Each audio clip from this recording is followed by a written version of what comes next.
નમસ્કાર, વડિયાના વાવડમાં આપનું હાર્દિક સ્વાગત છે। બગસરામાં આખલાઓના ત્રાસથી લોકો ત્રાહિમામ પોકાર્યા છે।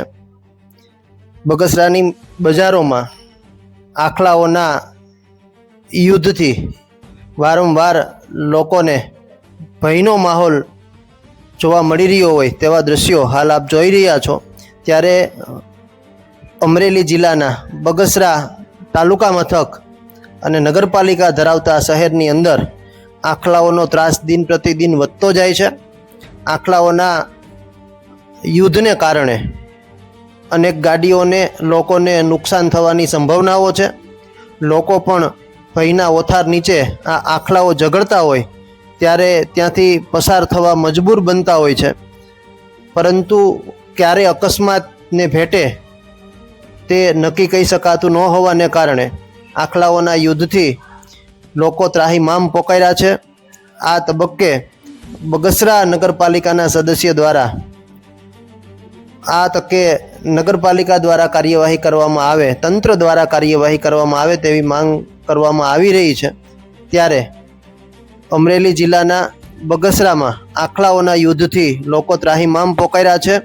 બગસરાના બજારોની અંદર આખલાઓ વચ્ચે થતા યુદ્ધથી લોકો નુકસાની સહન કરવાનો વારો આવે તે પહેલાં આ બાબતે કોઈ કાર્યવાહી કરવી જરૂરી બને છે। આપ જોઈ રહ્યા છો, બે આખલાઓ વચ્ચેનું બગસરામાં યુદ્ધ ચાલી રહ્યું છે અને ફરતે લોકો એ યુદ્ધ બંધ થવાની રાહ જોઈ રહ્યા છે, જેથી તે રાહદારીઓ ત્યાંથી પસાર થઈ શકે તો કોઈ રાહદારી વડીલની છત્રછાયા નીચે બાળકોને હું દિનેશભાઈ અડિયાલ, નગરપાલિકા સદસ્ય, વોર્ડ નંબર 2। બગસરા નગરપાલિકા વિસ્તારની અંદર સાંઢોનો ખૂબ જ મોટો ત્રાસ જોવા મળી રહ્યો છે। હાલ અમારા વિસ્તાર તિરુપતિની અંદર 2 સાંઢો બાંધી રહ્યા હતા। સવારના 8થી 1.5 કલાક જેવો સમય થયો છે। લોકોને અવર જવરમાં પણ ખૂબ જ હાલાકી પડી રહી છે।